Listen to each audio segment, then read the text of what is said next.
5 अगस्त एहतजाज का दिन, अभी उसमें 5 रोज़ बाकी थे कि पाकिस्तान तहरीक इंसाफ की पूरी लीडरशिप को या तो सज़ाएं सुना दी गई और जो बाकी बचे उनके वारंट गिरफ्तारी जारी कर दिए गए ताकि वो 5 अगस्त की इस एहतजाजी मूवमेंट को लीड ना कर सकें और इसको मुनज़्ज़म ना कर सकें।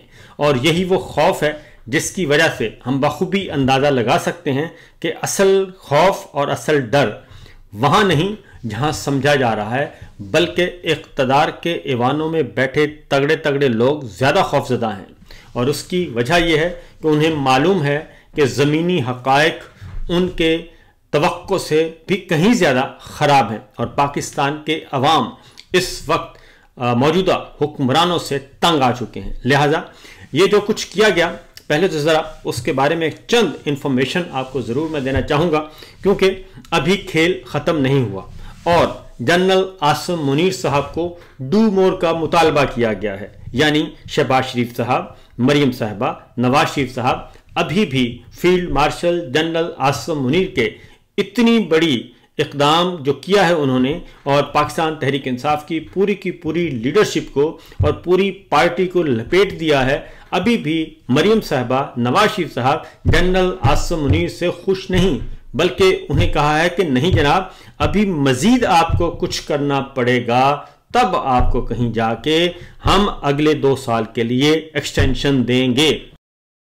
एक हाथ दे और दूसरे हाथ ले, ये खेल चल रहा है और इस खेल के पीछे गैर मुल्की सफारतकार बिरदर ममालिक भी शामिल हैं, मौजूद हैं और एक बिरदर मुल्क तो काफ़ी ज़्यादा मुतहर्रिक नज़र आ रहा है, क्योंकि कुछ तो है जिसकी पर्दादारी है। सूरत हाल ये है कि पहली बात तो ये कि सज़ाएं सुनाने से पहले पाकिस्तान तहरीक इंसाफ के इन तमाम रहनुमाओं को डील ऑफ़र की गई थी। तमाम रहनुमाओं को डील ऑफ़र की गई और वो डील थी कि जनाब अभी भी वक्त है कि आप इमरान खान साहब से किनारा कश हो जाएं और PTI से किनारा कश हो जाएं। हमें 4 लफ्ज़ों पर मबनी एक बयान हल्फी लिख दें, जब हमें ज़रूरत पड़ेगी हम आपको इस्तेमाल कर लिया करेंगे।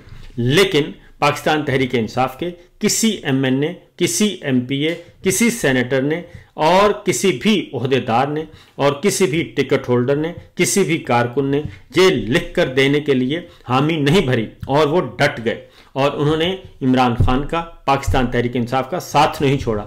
और इन सज़ा पाने वालों में ऐसे लोग भी शामिल हैं जिनको बहुत ज़्यादा ताने दिए जाते थे कि जनाब आखिर ये मसला क्या है, ये सब बिके हुए हैं, ये बिकाऊ माल है, ये सारे कंप्रोमाइज्ड हैं, ये कहा जाता था। लेकिन सब के सब उन्होंने सब ने सज़ाएँ सीने से लगाई और दहशतगर्द कहलाए और लेकिन झुके नहीं। और ये क्रेडिट जाता है इमरान खान को और उसकी पार्टी को कि जो ये कहते थे कि ये बर्गर फैमिली है और मम्मी डैडी ग्रुप है और ये बिल्कुल ठहर नहीं सकते। तो इसका मतलब है कि पाकिस्तान तहरीक इंसाफ एक बाकायदा तौर पे सियासी जमात भी बन चुकी है, सियासी तहरीक भी बन चुकी है और अब इसके साथ डील करना कोई इतना आसान नहीं है। वरना कौन अपनी कौमी असम्बली, सूबाई असम्बलियों की सीटें छोड़ता है, कौन अपनी सेनेटरशिप छोड़ता है।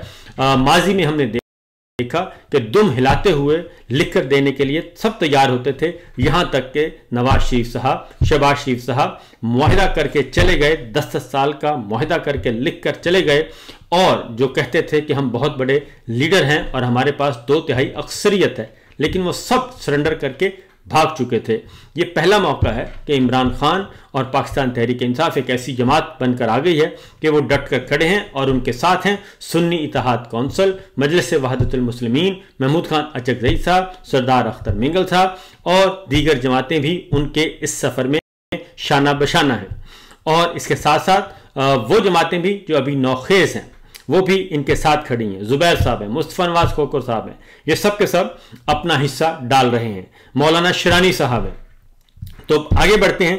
ये पहली बात तो ये है कि ये एक शिकस्त हुई है डिक्टेटर को। ये पहली दफ़ा डिक्टेटर को नो सुनने को मिल रही है। जैसे इमरान खान ने अमेरिका से कहा था एब्सोल्युटली नॉट, इसी तरीके से उनके जो कारकुन हैं, उनके जो रहनुमा हैं, पार्टी इत्तेदारान हैं, वो भी एब्सोल्युटली नॉट कह रहे हैं और सजाएं भुगत रहे हैं। तो ये तो है एक प्लस पॉइंट जो कि मस्बत पहलू, इसलिए जो ये कहते हैं कि इमरान खान ख़त्म शुद्ध का दोबारा से उन्होंने नारा लगाया है और उन्होंने कहा कि देख लिया, हमने जो कहा वो हो गया। तो इसे ख़त्म शुद्ध नहीं कहते, बल्कि ये तो शुरुआत है, ये तो एक और शिकस्त है। वरना तो असल जो फतह होनी थी वो तो तब होनी थी अगर ये तमाम लीडर्स या इनमें से कुछ लिख कर दे देते और माफ़ी मांग लेते, या फिर इमरान खान के खिलाफ वादा माफ गवाह बन जाते। क्योंकि इन सबको ये ऑफर भी की गई कि आप वादा माफ गवाह बन जाएं, सुल्तानी गवाह बन जाएं, और सिर्फ एक जुमला बोल दें कि ये सब कुछ जमान पार्क में हुआ और इमरान खान साहब के हुक्म पर यह सारा कुछ किया गया, ये फॉल्स फ्लैग ऑपरेशन।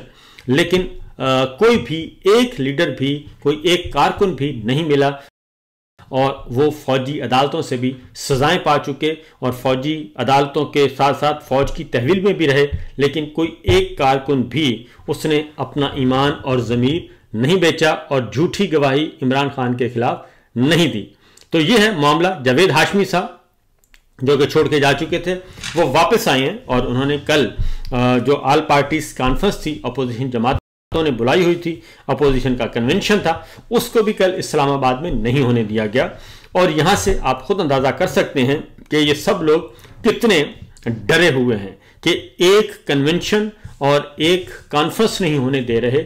जो लोग एक कॉन्फ्रेंस से डरते हैं, जो अपोजिशन की एक इज्तिमा से डरते हैं, वो कितने मजबूत हो सकते हैं, इसका अंदाज़ा लगाना बहुत कोई मुश्किल नहीं है। सबको मालूम है कि ये सब क्या हो रहा है। जबकि दूसरी जानिब ये सब हैं वो जो पाक फौज जिंदाबाद का नारा लगाते थे, पाकिस्तान जिंदाबाद का नारा लगाते हैं, पाकिस्तान के साथ खड़े हैं, इनकी बैरून मुल्क जायदादें नहीं हैं, इन्होंने हराम नहीं कमाया, इन्होंने पाकिस्तान को लूटा नहीं, पाकिस्तान की सलामती को नुकसान नहीं पहुंचाया। जबकि दूसरी जानिब क्या है, मेरे सामने खबर पड़ी है कि पाकिस्तानी दहशतगर्दों ने मुंबई हमले को अंजाम दिया मोहम्मद नवाज शरीफ साहब।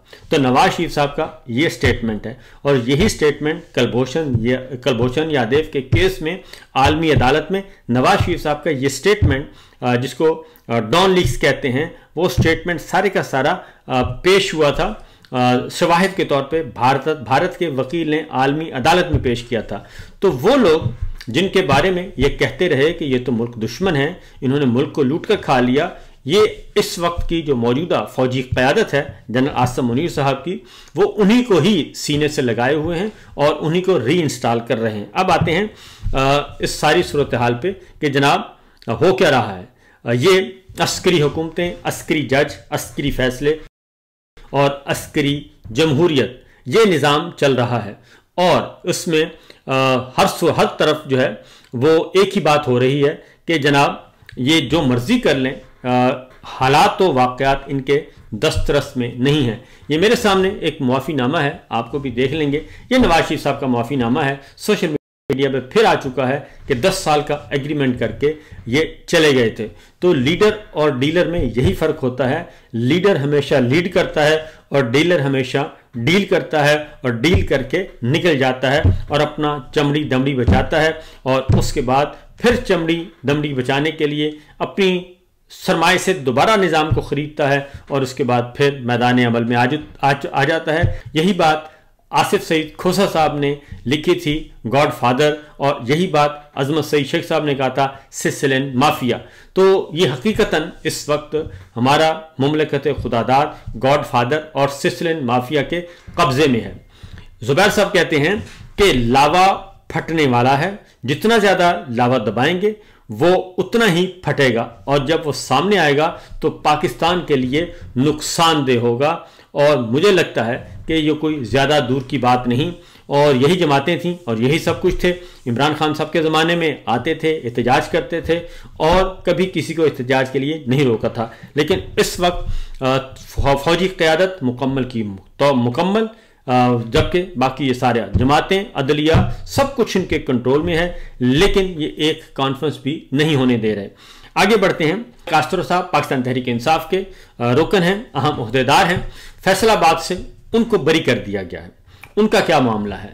तो मैंने ज़रा जानने की कोशिश की तो मालूम हुआ कि ये, और उन्होंने भी जो सबमिट किया है, 10 मई को उन्हें FIR दर्ज करने से पहले ही उठा लिया गया था और उनको थाने में बंद कर दिया गया था। उनकी वो वीडियो भी बाकायदा तौर पे वायरल हुई थी, और जब वो सबूत अदालत के सामने रखे तो उसके बाद जज साहब को पता नहीं क्या ख्याल आया, शायद इसलिए भी उन्होंने ख्याल कास्ट्रो साहब को और एक दो बंदों को और बरी किया है ताकि कन्फ्यूजन भी रहे, और दूसरा इसलिए भी कि ये ख़ास तौर पे कन्फ्यूजन के साथ दुनिया को भी बताया जाए कि देखें हमने इंसाफ किया है, हमने 3 बंदे छोड़ दिए हैं। लेकिन ख्याल कास्ट्रो साहब के वकील ने जो मटेरियल पेश किया वो सफिशेंट था।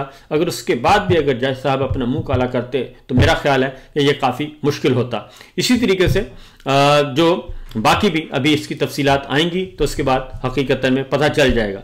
इसके साथ साथ जी ख्वाजा साद रफ़ीक साहब, क्योंकि ये इतने मजबूत हैं कि शहबाज शरीफ साहब ने लाहौर NA 129 का ज़िमनी इलेक्शन है, उसके लिए ख्वाजा साद रफ़ीक साहब को कहा कि आप उसमें इलेक्शन में हिस्सा लें। लेकिन ख्वाजा साद रफ़ीक साहब ने कहा कि जी मैं माजरत करता हूं और वहां पे किसी मुकामी आदमी को खड़ा कर दें, और बाज़ नागुज़ीर सियासी वजूहात की बुनियाद पर मुझे इन ज़िमनी इंतखाबात में बतौर उम्मीदवार हिस्सा नहीं लेना चाहिए।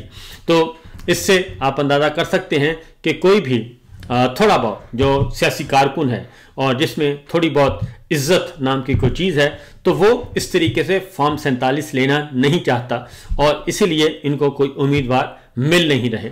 जबकि दूसरी जानिब एक और ख़बर है, और वह है वज़ीर आज़म शहबाज शरीफ साहब के साहबजादे फॉर्म 47 के वज़ीर आज़म सलमान शहबाज को हाई कोर्ट ने रिलीफ दिया है, और जस्टिस आलिया नीलम ने सलमान शहबाज के खिलाफ चेक डिसऑनर का मुकदमा दर्ज करने का सेशन कोर्ट फैसला कल अदम करार दे दिया है, क्योंकि डिस्ट्रिक्ट कोर्ट ने इनके खिलाफ एक चेक डिसऑन का केस था और उसमें उन्होंने बाकायदा तौर पे मुकदमा दर्ज करने का हुक्म दिया था, लेकिन नीलम साहिबा ने उसको कहा कि ये दुरुस्त नहीं है।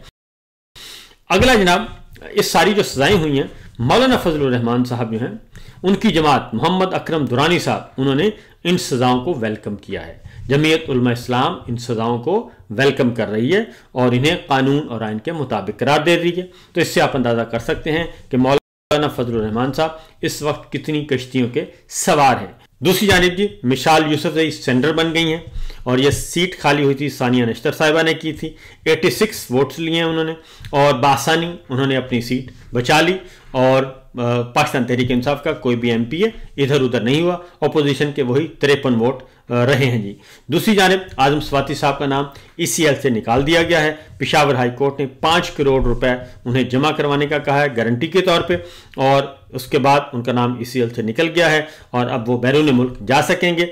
और इसके साथ साथ ख़ास तौर पे जो मामला है जी जनरल आसिम मुनीर साहब का मामला जो डू मोर का कहा जा रहा है, तो डू मोर जावेद लतीफ़ साहब मैदान में आए हैं और उन्होंने कहा है कि अभी भी पाकिस्तान तहरीक इंसाफ को की सहूलतकारी हो रही है, और उन्होंने जनरल आसिम मुनीर साहब पे संगीन इल्ज़ाम लगाया है, और इसे कहते हैं कि जो नवाज शरीफ साहब हैं, जिसका नाम नवाज शरीफ है वो, और जिसका नाम मरियम साहिबा है वो किसी भी सूरत में जनरल आसिम मुनीर साहब को उन्होंने पहले आर्मी चीफ लगाया, out of turn, out of rules, out of खिलाफ कानून जिसे कहते हैं, और अब 2 साल की एक्सटेंशन का मामला है। और वो कहते हैं जावेद लतीफ़ साहब यानी कि मरियम साहिबा ये कहती हैं कि PTI की आज भी सहूलतकारी की जा रही है। 10 माह तक जो लोगों को उकसाते रहे, और असल मनसूबा साज तो इमरान खान, जनरल फैज़ हमीद, जनरल बाजवा, साकिब निसार और उमर अता बंदयाल थे। जावेद लतीफ़ साहब ये कहते हैं, और उन्होंने कहा कि इतने PTI MNAs, MPAs और सेनेटर्स नाहल हो गए और आप कह रहे हैं कि आज भी सहूलतकारी हो गई है। ये एंकर ने ईसा नकवी ने सवाल किया, तो जावेद लतीफ़ साहब ने ये फरमाया है, डू मोर की एक लिस्ट दी है कि जनाब इमरान खान को भी सज़ा दें, जनरल फैज़ हमीद को भी सज़ा दें, जनरल बाजवा को भी सज़ा दें, साकिब निसार को भी दें, उमर अता बंदयाल को भी दें। तो अभी इनके साथ साथ मजीद वो इससे आगे बढ़ेंगे और वो कहेंगे 25 करोड़ के 25 करोड़ अवाम को सजाए मौत दे दें, इनको उल्टा लटका दें, और फिर हम खाली बंजर और बियाबान जंगल के हम बादशाह कहलाएं। तो जनरल आसिम मुनीर साहब जहां तक जाना चाहते हैं चले जाएं, वो इनको मुतमईन नहीं कर सकेंगे। गॉडफादर और सिसिलियन माफिया इसे ही कहते हैं।